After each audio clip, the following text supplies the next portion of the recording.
Welcome to Newsmakers. A pastor arrested, a Christian school punished, and an actress clinging to prayer. That and more coming up.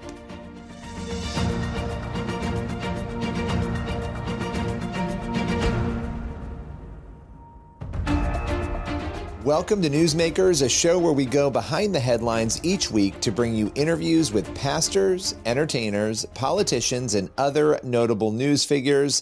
On today's Newsmakers, Pastor Matthew Manicky. He scored a major victory recently when it was found that he was arrested improperly at least twice for preaching the gospel outdoors in public. Now, his attorney, Nate Kellum, is joining us today. Nate is an attorney at First Liberty Institute, and he's going to break it all down. Let's welcome Nate to Newsmakers. You've been handling a very interesting case surrounding a Seattle pastor who was arrested a couple of years back for reading the Bible in public. He has now been vindicated. Can you tell us a little bit about this story? I can. It's really a fitting end to an outrageous situation, Billy. What had happened was the city of Seattle effectively made reading the Bible aloud a crime. And it first occurred on June 24, 2022. I don't know if that date sticks out to you, but that was the date that the U.S. Supreme Court rendered the Dobbs decision. That was a decision that overturned Roe versus Wade. So that there was this huge rally protest going on in downtown Seattle. And Pastor Meinke thought this would be a perfect opportunity to share the gospel. So he took his Bible and he goes out there to read the Bible. He has very earnest pro-life beliefs, but that was not his purpose. He really just wanted to share the gospel. So he turned to the book of John, chapter 1, verse 1, and started reading. But it was not received well. Some protesters started to crowd in around him, started saying some inflammatory, derogatory things, made him feel uncomfortable. So he moved off. He didn't want a conflict. So he moved off a few feet away to a new spot. But then at that spot, some protester grabbed his Bible and started ripping the pages out of it right in front of him. Undeterred, Pastor Meinke retrieved a second Bible and just resumed his reading. And he was able to do that for a while. But that's when Antifa members got involved. And they became physical. And at that point, he was thinking, well, maybe I should go home. But he was convicted to stay. So he found another spot, and he started reading the book of John again. But regrettably, some other protesters came up, and one knocked him down. Another grabbed his shoe for some reason. They just grabbed his shoe. And then finally, after all those things, the police arrived. They were in the vicinity the whole time, but they didn't intercede until this point. And this is where it becomes the most disappointing. The police did not come to help Pastor Meinke. Rather, they told him he was the problem. And so at that point, they said, you have to leave. You have to leave the area. You can no longer speak with people. And Pastor Meinke just knew he had a First Amendment right to share his views. And so he wasn't just willing to walk away. He tried to reason with the police officers, but they arrested him. Yeah, it's essentially the heckler's veto, right? They don't want him there. He has to go. He's not welcome there, which totally disregards, in the way you're describing it, his free speech rights, religious liberty rights. I mean, we don't have to love the speech that we're hearing all the time. So from the perspective of those protesters, they didn't need to like what they were hearing, but he had a right, it sounds like, to be there. And it doesn't just sound that way. There's a legal remedy to this. Talk a little bit about what was found in court and where things stand now in terms of his victory.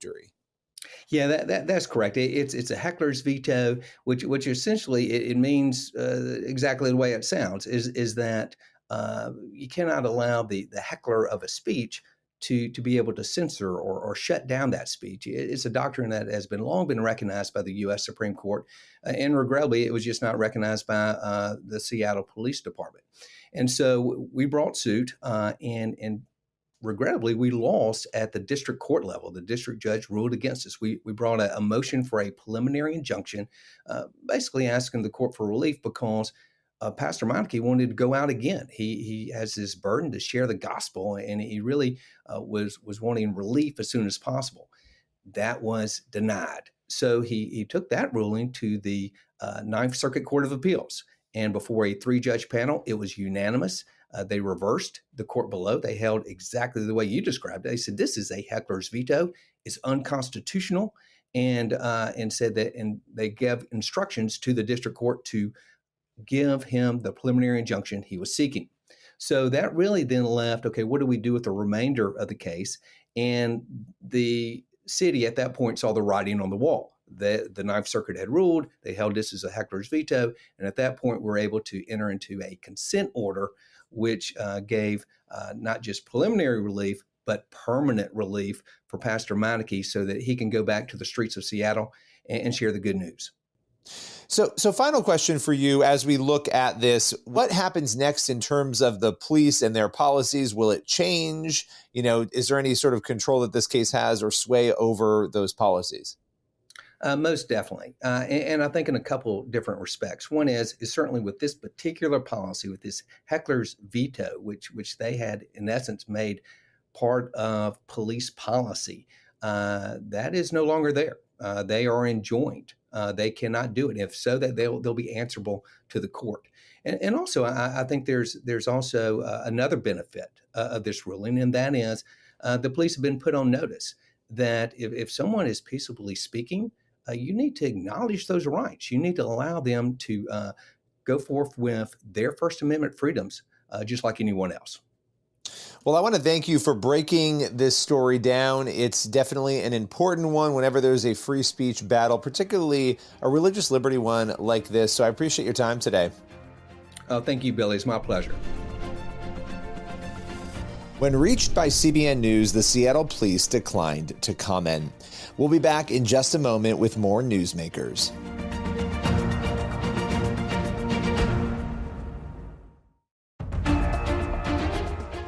Welcome back to Newsmakers. Next up, a Vermont Christian school is fighting back after being kicked out of a state-sponsored athletic league. This comes after its girls' basketball team declined to play against a team that had a biological male on it. Ryan Tucker, a lawyer with the Alliance Defending Freedom, joins us to discuss how Mid-Vermont Christian School is fighting back, what it means, and what's to come. Let's welcome him here to Newsmakers. We have two cases we're going to be talking about today that are incredibly important cases, both different but also overlapping in some ways, dealing with religious liberty. The first involves Mid-Vermont Christian School. Now, the school's basketball team, they chose last year to forfeit a game when they were forced to play against a biological male on the other team. Can you take us through what happened? Sure. Well, the Mid-Vermont Christian girls basketball team qualified for their state-sponsored sports league playoff tournament. And when they were looking at the seedings, they knew that the team that they were paired up against had a biological male who was professing to be female on the other side. And so the school reached out in advance of that, even actually before the seeding was made, and asked the State Sports Association, hey, what can we do about this? We have concerns over playing against a biological male, not just the safety and fairness aspect, but more importantly, the religious aspect. They believe that boys are boys and girls are girls, and that's the message that they instill and inculcate at their institution, at their school. And the state-sponsored sports league said no. And the school said, well, unfortunately, we're going to have to forfeit. So they forfeited the game. And as a result, the state punished them by kicking them not just obviously out of that tournament, but out of the sports association entirely. And so their girls' sports season ended, and they've been kicked out of that league, not just in girls' sports, but also in other sports as well. And they've been kicked out for several months now. Well, yeah, and that's the core here, right? A lot of times when this issue is talked about, we're talking about safety of girls and in girls' sports, and that's something that came up in this case. But there's also the religious liberty aspect of this, as you are detailing here, that is incredibly important.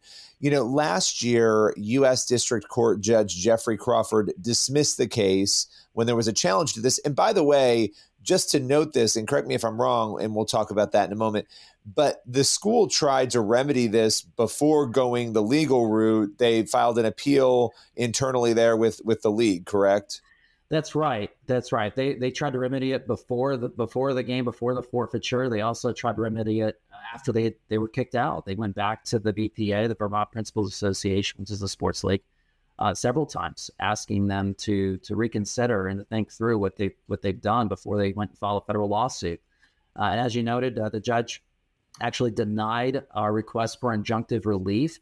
And so we've taken that denial up to the Second Circuit, the Court of Appeals that oversees cases that flow from the state of Vermont.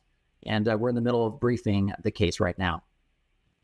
So you mentioned this before, but let's just talk about why this is important to everyone, not just Christian schools, right? The ability for a private school to live out its values, to operate, and especially after 25 years in a league, right? It's not as though they joined the year before and they were, it'd still be an issue legally, and they were booted out. But there's a long history there. But why is this an important case for everyone, not just a Christian school?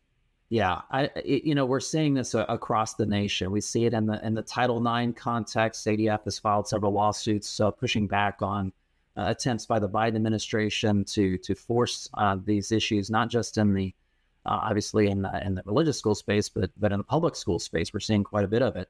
But in the religious school space, Mid-Vermont strives to exemplify biblical truth, and in and through everything it does. The school won't be complicit in propagating a falsity, so the school can't, facilitate events that undermine its beliefs about sex and gender. And other schools across the U.S. Feel likewise. They have the same philosophy when it comes to issues of sexuality. And so if a state like Vermont's able to kick out a great school like this, which, by the way, had done quite well in basketball over the years, competing at the highest of levels, in state tournaments. If a state's able to do that here, there's great concern that other states might follow suit. And so the district court in this instance did not see it the way we did and actually dismissed the lawsuit. So we are currently at the Ninth Circuit. But what's great about our situation right now is we asked the Ninth Circuit for emergency relief and said, look, all these at-risk youth are being punished unnecessarily by the state. Will you order the state to reinstitute this grant that's damaging, the lives of these kids? And fortunately, on an emergency motion, the Ninth Circuit granted that. So right now, we were able to get back into the program. That doesn't dismiss the entire case. We're still on the throes of briefing the case, and it actually will be argued this November, just right before Thanksgiving.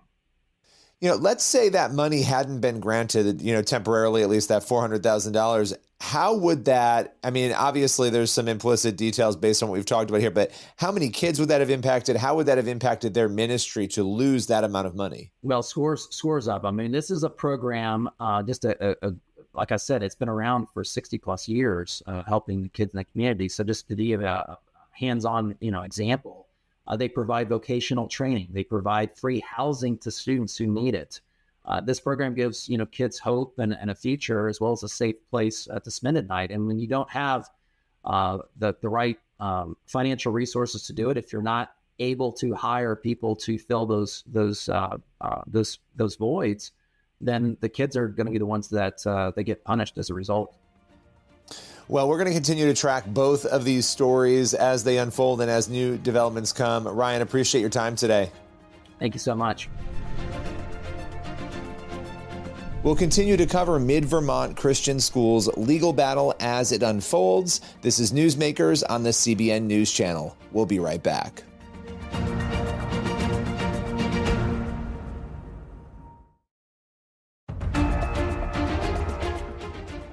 Welcome back to Newsmakers on the CBN News Channel. For our final segment today, we are sitting down with legendary voice actor Jodi Benson. Jodi is the voice of Ariel in The Little Mermaid, but she's also a lifelong Christian with a deep passion for her faith. Let's welcome Jodi to Newsmakers. So the Wingfeather Saga Season 2, this is really exciting. What can you tell us? What can you preview for us in this new season of the show? Well, it is very different than season one. There is a lot of adventure. There is a lot of conflict. It can create a little bit of stress and anxiety watching the new episodes, but it is fantastic. And I'm really, really proud of our season two. You have done, I mean, obviously so much in this space and in Hollywood, obviously from Ariel and The Little Mermaid down the line, you've done so much. What goes into your decision to take a role like this? What sort of factors play into it? Because I would imagine you're a person of faith. I would imagine there's a lot of things that go into your decisions. Yeah, there are. And it's been an incredible journey for me for, over 40 plus years of being in the industry. So who I am as a person has been established, and there are no surprises with that, which is really wonderful.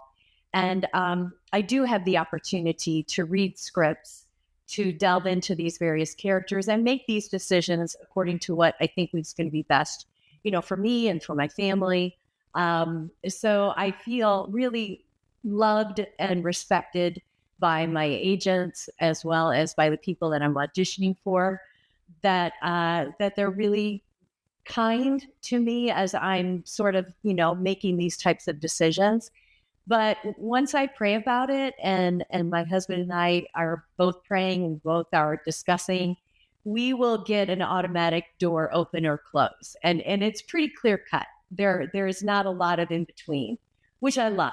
I love that. So when this project came up, it was just an open door all the way, and I really loved this character and these stories and being a part of it, because there's so much adventure to it. And, we got a little bit of everything going on. And then being able to sing in season one for my character was a lovely surprise. I didn't know that was going to happen. And so Andrew Peterson had written this gorgeous song that he had recorded with his daughters years before. So it was fun to be able to bring this song into season one and just had this sort of anthem, which I loved. I want to ask you a Hollywood question because it is so interesting. As for me, I'm constantly covering different projects in Hollywood and what's going on. But one of the things in the last 2 years in particular that I have found so fascinating, even in this last year, seeing so many people in Hollywood talk about faith and seeing faith just emerge in so many intriguing ways, both in projects and in people's lives. Do you have any reflections on that? Because it seems like God is kind of doing something in that space. Well, again, I've been part of the industry for a very long time. So there are definitely rises and falls within people's faith walk for all of us. Since the pandemic, there has been a huge shakeup for a lot of people. And I think also in the industry, we went through a double whammy. So we went through the pandemic shutdown, and then we went through a huge strike as a shutdown. So we got hit twice. And those types of events that are out of our control, of course, can be very shaking. And they can really sift us, and they can kind of refine us and put us through the fire. And so I feel like that has happened to a lot of people, where they're getting to the point where we can be inclusive, we can be loving, we can be kind, we can remove judgment. And so there is a little bit more freedom, I think, for people to be able to use their voice and speak out. But we're in a difficult season. We really are. Yeah, I think for people in the industry. So we're going to see this kind of roller coaster going on. People can feel like they can speak out, but then, they're going to possibly get hit with cancel culture. And that can be earth shaking. You can lose your job. You can lose your paycheck. You can lose your film, your television, your agency, and your manager all in one day.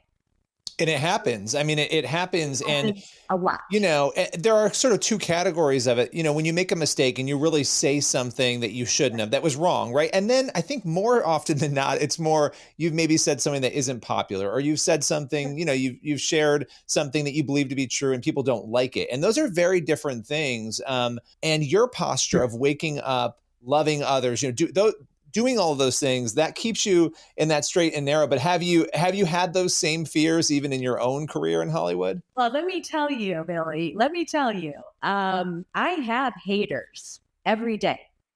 I have people Really? that hate me. You're so kind, though. I can't picture that. I mean, you're so So nice. that's very sweet. But I'm working in a situation right now where there is a group of people that I'm working with that truly do not like me and will walk the other way, will avoid me at all costs, because my joy and my smile or my hello just annoys the heck out of them. So when you're Wow. dealing with light versus dark, there's nothing you can do, but I'm certainly not going to change my personality. My hope is that I can pray for those that hate me and wish ill upon me and my family. That's not easy. It's not easy, but it is what I have to do, because the alternative is just going to plant a root of bitterness and anger and hatred in me that I don't want to take root in my heart. I'm not going to change who I am because of how somebody mistreats me. So I have to make a conscious decision. So my encouragement would be to pray and ask God to help you love your enemies. Now, I don't love my enemies. I don't. I pray for them, but I don't have a lot of love for them. But I can pray, and that can start to change my heart. Well, I love that. And it's such a great place for us to close on such a positive note there on what we can do. It's the Wing Feather Saga Season 2. Jody, appreciate your time as always. Well, thank you, Billy. It's been a pleasure to chat with you today. And thank you to all of your viewers and your listeners. I really appreciate your support. Let's be praying for Jody and other Christians who are using their talents in Hollywood. We'll be right back with more Newsmakers in just a moment.